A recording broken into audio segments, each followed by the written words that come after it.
दोस्तों, आप लोगों को मैं एक कहानी सुनाता हूँ। एक गरीब फैमिली थी जिसमें 5 लोग रहते थे, माँ, बाप और उनके 3 बच्चे। बाप हमेशा बीमार रहता था। एक दिन वो मर गया। उसके बाद पड़ोसियों ने 3 दिन तक उसके घर में खाना भेजा। बाद में भूखे रहने के दिन फिर से आ गए। माँ ने कुछ दिन तक जैसे तैसे बच्चों को खाना खिलाया, लेकिन कब तक? आखिर फिर से भूखे रहना पड़ा। भूखे रह रहकर 8 साल का बेटा बीमार हो गया और बिस्तर पकड़ लिया। एक दिन 5 साल की बच्ची ने माँ के कान में पूछा, माँ, भाई कब मरेगा? माँ ने झट से पूछा, ऐसा क्यों पूछ रही हो? बच्ची ने बड़ी मासूमियत से जवाब दिया, जिसे सुनकर आपकी आंख में भी आंसू आ जाएंगे। बच्ची का जवाब था, माँ, पापा मरे थे तो पड़ोसी ने खाना दिया था, अब भाई मरेगा तभी तो पड़ोसी खाना देंगे ना। दोस्तों, खाने में गरीब का भी हक होता है। हम लोग बारात में जाते हैं, पार्टी पे जाते हैं, अपने घर में भी काफी खाना बर्बाद कर देते हैं।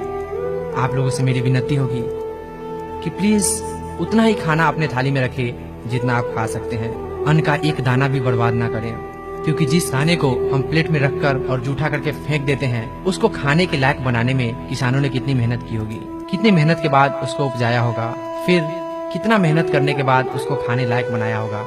माँ ने कितनी मेहनत करने के बाद उसको पकाया होगा, फिर वो हमारे थाली तक पहुँची है और हम उसको बिना खाए फेंक देते हैं। तो प्लीज अन्न का एक दाना भी बर्बाद ना होने दें। अगर हमें 2 वक्त का रोटी मिलता है तो हमें ये भी सोचना चाहिए कि लाखों लोग ऐसे हैं जिन्हें 2 वक्त की रोटी भी नसीब नहीं होती। तो प्लीज अन्न का एक दाना भी बर्बाद ना करें। अक्सर हम होटलों में जाते हैं और हम बहुत सारे खाने का ऑर्डर कर देते हैं और आधा आधा खाकर आधे को ऐसे ही छोड़ देते हैं।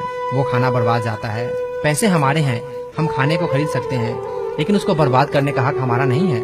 हम उसे बर्बाद नहीं कर सकते हैं। इसलिए प्लीज होटलों में या भोज में उतना ही ऑर्डर करें जितना आप खा सकते हैं। अपने घर में भी अपनी थाली में उतना ही खाना रखवाएं जितना आप खा सकते हैं।